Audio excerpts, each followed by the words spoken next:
B positive channel में आपका स्वागत है, जहां आपको भक्ति के रंग पे रंगने का अवसर मिलता है। गर्भ गीता एक अत्यंत अनोखा और दिव्य ग्रंथ है, जिसमें जीवन का संपूर्ण ज्ञान समाहित है। श्री कृष्ण भगवान का यह अद्भुत वचन है कि जो व्यक्ति गर्भ गीता का सद्भाव और श्रद्धा से मनन करता है, वह जीवन मरण के चक्र से मुक्त हो जाता है और फिर गर्भवास में नहीं आता। यह ग्रंथ केवल मोक्ष का मार्ग नहीं दिखाता, बल्कि जीवन को आदर्श और संतुलित बनाने की प्रेरणा भी देता है। विशेष रूप से यह माना जाता है कि यदि गर्भवती महिलाएं गर्भ गीता का श्रवण करती हैं, तो उनके गर्भस्थ शिशु पर सकारात्मक प्रभाव पड़ता है। वह जन्म लेने के बाद एक आदर्श और संस्कारी जीवन जीता है। इसलिए सभी को गर्भ गीता का अध्ययन और अनुशीलन अवश्य करना चाहिए।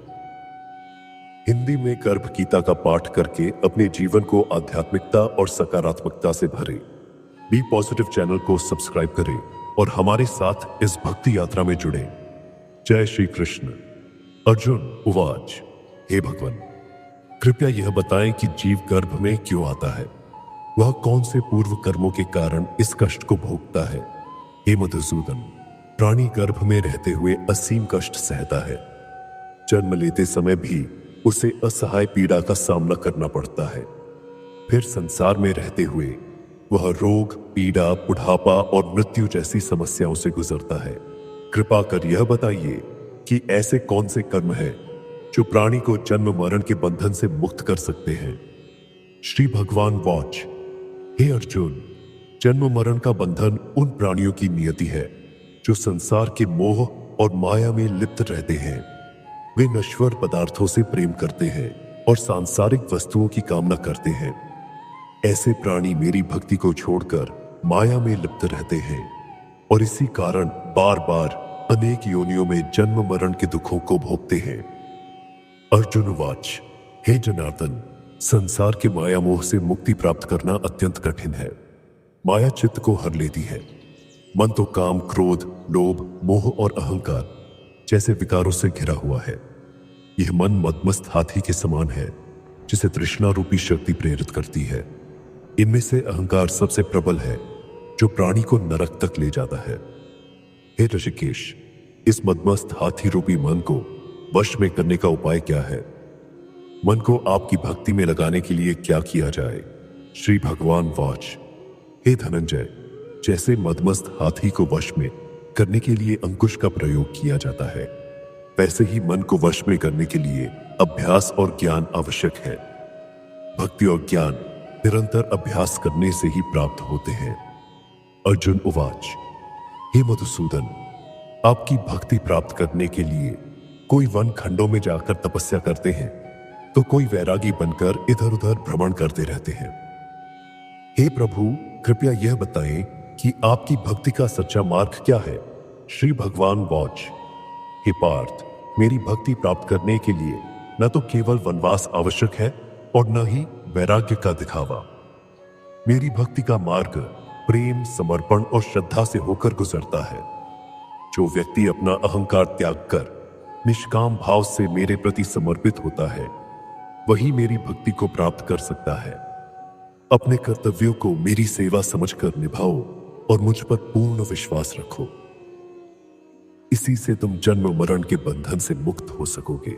श्री भगवान वाच, हे अर्जुन, जो सन्यासी वन वन भटकते हैं या जो वैरागी स्थान स्थान पर भ्रमण करते हैं, वे मेरी भक्ति तभी प्राप्त कर सकते हैं जब उनके हृदय में मेरा सच्चा निवास हो। केवल जटा धारण करने या वैरागी बनने से मेरी कृपा नहीं प्राप्त होती। यदि वैराग्य में भी अहंकार है, तो यह मेरी भक्ति के मार्ग में सबसे बड़ी बाधा बनता है। अहंकारी व्यक्ति मेरे दर्शन का अधिकारी नहीं हो सकता। मैं केवल उन शुद्ध हृदय भाद्य वाले जीवों को मिलता हूं, जो सतत अभ्यास से अपने मन को शुद्ध करते हैं और काम, क्रोध, मोह, ममता और अहंकार से परे हो जाते हैं। अर्जुन उवाच, हे माधव, प्राणी पंच विकारों के कारण अपने लौकिक जीवन को नष्ट कर लेता है। कृपा कर यह बताएं कि ऐसा कौन सा पाप है जिसके कारण किसी व्यक्ति की पत्नी का असमय निधन हो जाता है। कौन से पापों के कारण पुत्र अल्पायु में मर जाता है और कौन से कर्मों से व्यक्ति वीर्यहीन हो जाता है। श्री भगवान वाच, हे अर्जुन, पाप के परिणाम हमेशा प्राणी के जीवन पर विपरीत प्रभाव डालते हैं। जो व्यक्ति किसी से लिया हुआ आण नहीं चुकाता, उसे पति पत्नी हानि और असमय वियोग का दुख भोगना पड़ता है। जो व्यक्ति किसी की धरोहर या अमानत को लौटाने में असफल रहता है, उसका पुत्र अल्पायु में ही मृत्यु को प्राप्त होता है। जो व्यक्ति किसी को सहायता का आश्वासन देकर भी समय आने पर सहयोग नहीं करता, वह वीर्यहीन हो जाता है। ये सभी भयंकर पाप हैं जो स्त्री और पुरुष दोनों को व्यक्तिगत रूप से पीड़ा और कष्ट में डालते हैं। इसलिए इनसे बचने का प्रयास करना चाहिए और सत्य, न्याय तथा धर्म के मार्ग पर चलना चाहिए। केवल शुद्ध हृदय और निष्कपट कर्मों से ही जीवन को सार्थक बनाया जा सकता है। अर्जुन वाच, हे दयानिधि, कृपा करके यह बताइए कि किस पाप के फलस्वरूप प्राणी सतत रोगी रहता है और ऐसा कौन सा कुकर्म है जिसके कारण वह बोझा ढोने वाले जघन्य पशु की योनि में जन्म लेता है। श्री भगवान वाच, हे अर्जुन, जो व्यक्ति किसी सौभाग्य की आकांक्षणी कन्या को बेचता है, वह सतत रोगी रहता है। जो अभक्ष्य भोजन और मादक पदार्थों का सेवन करता है, वह अधम योनि में जन्म लेता है।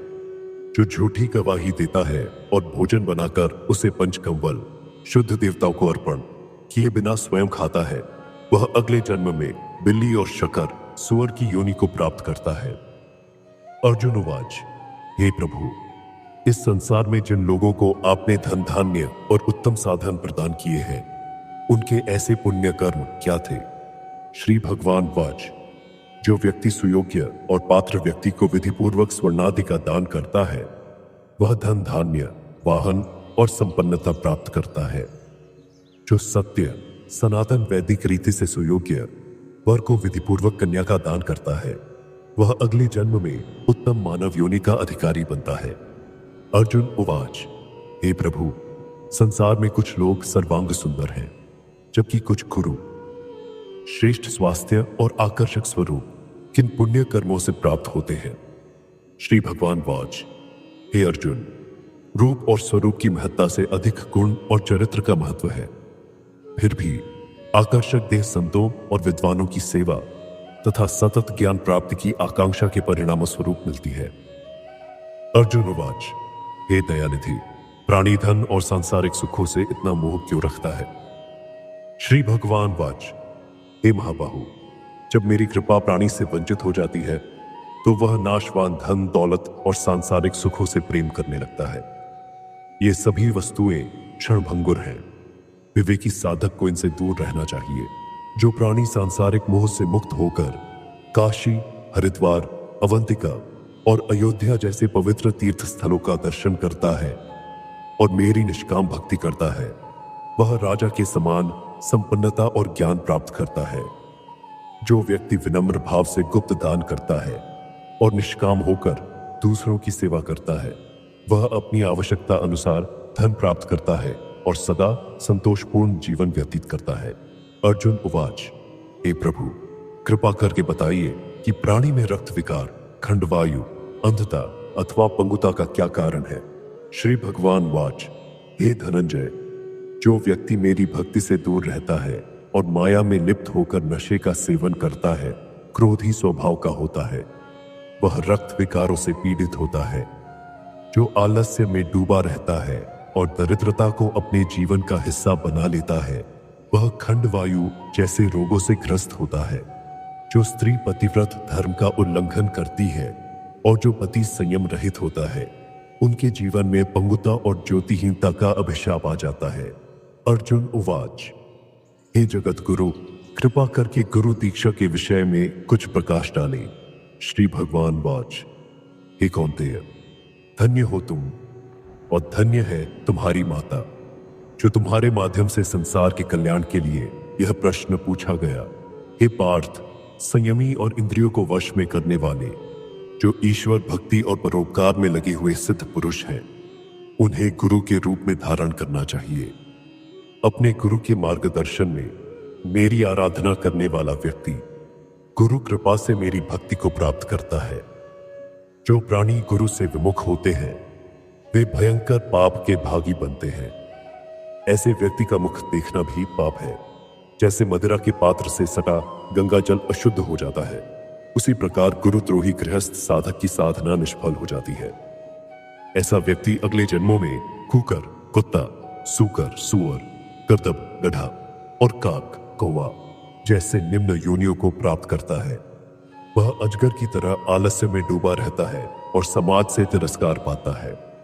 हे धनंजय, साधक का उद्धार बिना गुरु दीक्षा के संभव नहीं है। मेरी भक्ति की इच्छा रखने वाले को उत्तम गुरु को धारण करना चाहिए। जैसे नदियों में गंगा श्रेष्ठ है, व्रतों में एकादशी श्रेष्ठ है और जीवों में मनुष्य योनि श्रेष्ठ है, उसी प्रकार साधक की सिद्धियों में गुरु कृपा सबसे श्रेष्ठ है। गुरु सेवा का फल अश्वमेध यज्ञ से भी अधिक फलदायक है। इति श्री गर्भ गीता संपूर्णम। दोस्तों, अगर आपको हमारी यह वीडियो पसंद आई हो तो इसे लाइक और शेयर जरूर करें। हमारे चैनल को सब्सक्राइब करना ना भूलें। आपके एक लाइक, शेयर और सब्सक्राइब से हमें प्रेरणा मिलती है और हम आपके लिए और भी बेहतर वीडियो बना पाते हैं। धन्यवाद।